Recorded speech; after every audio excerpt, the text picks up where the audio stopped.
My first show YouTube channel వాళ్ళు, అంటే అది నాకు వచ్చిన ఆలోచన కాదు, వాళ్ళు అనిత పార్ట్ 2 చేద్దామని my first show YouTube channel Giri sir ఒక 15 ఇయర్స్ తర్వాత పాట రిలీజ్ అయ్యి 15 ఇయర్స్ అవుతుంది. అనిత పార్ట్ 2 చేద్దాం అనుకుంటున్నాం అమ్మ, లిరిక్ మంచి లిరిక్ రాసి పెట్టండి చేద్దామంటే already singer version promo release చేసింది madam my first show YouTube ఛానల్లో. అది మీకోసం ఒక పల్లవి పాడుతుంది.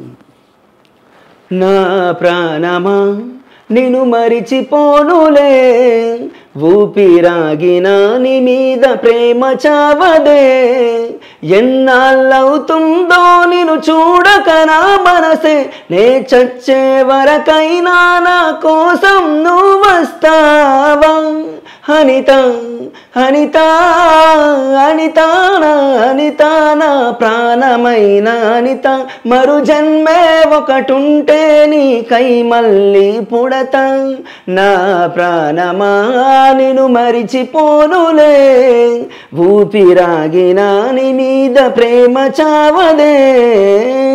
మొత్తానికి మీరు అనితని మాత్రం వదలట్లేదు. అంటే మేడం ఇది ఏంటంటే ఈ పాట అసలు నాకు కూడా ఏంటంటే ఎవరు మర్చిపోకుండా ఉండడం కోసమే ఈ పాట అంటే దీంట్లో లిరిక్స్ చేంజ్ ఉంటాయి మేడం, ట్యూన్ సేమ్ ఒకటి, లిరిక్స్ చేంజ్, మ్యూజిక్ చేంజ్ ఉంటుంది. ఇప్పుడు కాకపోతే నెక్స్ట్ అయినా సరే అలా జన్మ గురించి కూడా రాసేసారు అందులో మేడం. సూపర్. అండ్ నాగరాజు గారు, మీ ఫ్యామిలీ డీటెయిల్స్ కొన్ని తెలిసినాయి. ఏంటంటే మీ పిల్లలు ఇద్దరు ఇబ్బంది పడుతున్నారు, అంటే చిన్న పిల్లలకి అంటే వినిపించదు అని చెప్పి విన్నాను. అంటే ఏంటి అసలు ఎందుకు అలా జరిగిందంటారు? అంటే ఇద్దరు అబ్బాయిలే మేడం, పెద్ద అబ్బాయి 7 ఇయర్స్, చిన్న అబ్బాయి 4.5 ఇయర్స్ ఉంటాడు. డెఫ్ అండ్ డమ్, మాటలు రావు, చెవులు వినబడాయి మేడం. అప్పుడు అంటే చిన్నప్పుడు అది చెవులో 3 పొరలు ఏమి ఉంటాయి, లోపల అవి నరాలు చితికిపోయినాయట, అంటే చెవులు వినబడితేనే కదా మేడం మాటలు వచ్చేది. అట్లాంటి డాక్టర్స్ వాళ్ళకి చూపించినాం, ఈఎన్టీ వాళ్ళ దగ్గర వరంగల్లో.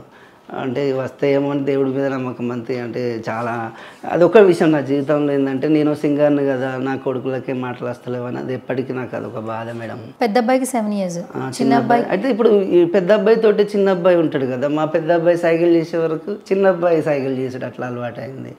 అంటే అట్లా కొన్ని అది పెయినే కదండి. అసలు డాక్టర్ దగ్గర చూపిస్తే ఏం చెప్తున్నారు అసలు, మీరు చూపించారా? చూపెడుతున్నాం, అంటే మిషన్స్ తీసుకొచ్చినాం, మిషన్స్ పెట్టుకుంటే వినబడక వాళ్ళకి ఒకసారికి బాగా సౌండ్ వస్తే భయపడతారు కదా, మళ్ళీ ఏంటంటే అది పెట్టుకుంటే పెయిన్ వస్తుందని చెప్పేసి వాళ్ళు అట్లా అది తీసేయడం. మళ్ళీ అంటే వాళ్ళు స్పీచ్ థెరపీ చెప్పియమని అది చెప్పిళ్ళు. అంటే మన దగ్గర కొంచెం మనము అంతంత మాత్రమే కమర్షియల్గా సక్సెస్ అయ్యలేము కాబట్టి, అంటే ఏదైనా వాళ్ళు డాక్టర్ని అడిగితే ప్రైవేట్లో ఎంత అవుతాయి అంటే 10 lakhs అవుతాయి అని చెప్పి వాళ్ళు. మన దగ్గర అన్ని డబ్బులు లేకుండా, అంటే గవర్నమెంట్ హాస్పిటల్ ఇక్కడ హైదరాబాద్లో ఇక్కడ కోటి దగ్గర ఎన్టీ హాస్పిటల్ ఉందంట. ఇప్పుడు ఒకసారి చిన్న అబ్బాయిని కూడా తీసుకొచ్చి చూపెట్టాలి, ఏదో ఆపరేషన్ అంటున్నారు, పడుకున్నాక చేయాలంటున్నారు. అంటే అది మనకు కరెక్ట్గా తెలియదు. కావాల్సి అంటే ఓకే అన్నీ తెలుసు వాళ్ళకి, కానీ మంచిగా ప్రేమగా పెట్టుకున్న వాళ్ళ పేర్లు కూడా ముద్దుగా అజిత్ విహారీ పెద్ద అబ్బాయి పేరు, చిన్న అబ్బాయి పేరు విరాక్షినంద అని. అంటే అబ్బాయి కనుక అదొక బాధ మేడం. ఇద్దరు మాట్లాడలేరా? మాట్లాడట్లేదు మేడం.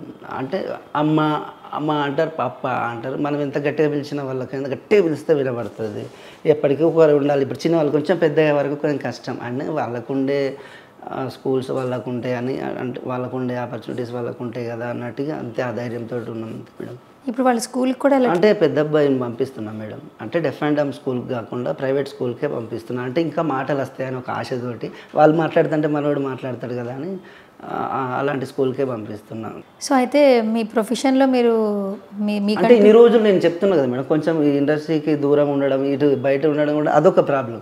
ఎందుకంటే ఒక సాంగ్ రాయాలంటే మనసు మస్తు ప్రశాంతంగా ఉండాలి మేడం. ఎంత పీస్ఫుల్గా ఉండాలి, ఎలాంటి డిస్టర్బెన్స్ అంటే ఇలాంటి ఆలోచన లేకుండా. అయ్యో నాకు ఎప్పుడంటే అదొకటి బాధ అనిపిస్తా ఉంటుంది ఎప్పటికీ. అంటే మనమేమి ఎవరికేం అన్యాయం చేసిన లేదు madam.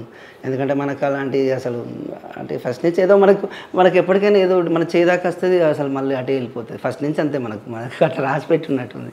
Okay, thank you so much for coming Nagaraj గారు. అండ్ ఈ అనిత పార్ట్ 2 సాంగ్ ఇంకా మరింత సక్సెస్ అవ్వాలి, దీని నుంచి ఇంకా ఆపర్చునిటీస్, సినిమాల్లో పాటలు రాసి పాడే అవకాశం రావాలి మనస్ఫూర్తిగా కోరుకుంటున్నా, విష్ చేస్తున్నా.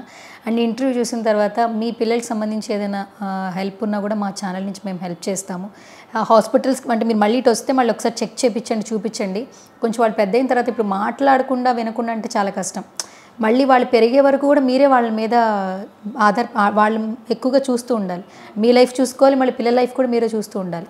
సో అది కష్టంగా మారుతుంది. సో మీరు హాస్పిటల్స్ చూపించండి, ఏదైనా మెరుగైన వైద్యం కోసం ఏమైనా హెల్ప్ చేయాలనేది చూద్దాం, ఆ తర్వాత విషయం. కానీ ఫస్ట్ ఆఫ్ ఆల్ మీ ప్రొఫెషన్లో మీరు సెట్ అవ్వండి. ఓకే, థ్యాంక్ యూ మేడం, తప్పకుండా. సో ఇండస్ట్రీలో పరిగెడతా ఉంటేనే చాలా వరకు కష్టాలు వస్తాయి, ఒకరోజు సెట్ అవుతాం ఖచ్చితంగా. సో మీరు కూడా ఇండస్ట్రీలో సెట్ అవ్వాలని మనస్ఫూర్తిగా కోరుకుంటున్నాను, విష్ చేస్తున్నాను. Thank you so much once again. Thank you madam. ఆడియన్స్కి ఏమైనా చెప్తారా? నాకు ఇంత మంచి ఆపర్చునిటీ కలిగించిన మా సిగ్నేచర్ స్టూడియో వాళ్ళకు, మేడం యాంకర్ సువర్ణ మేడం గారికి నా తరఫున స్పెషల్గా థ్యాంక్స్ చెప్పుకుంటున్నాను madam. Thank you so much. So చూసారు కదా, ఇది మన special chit chat. This is Suvarna signing of.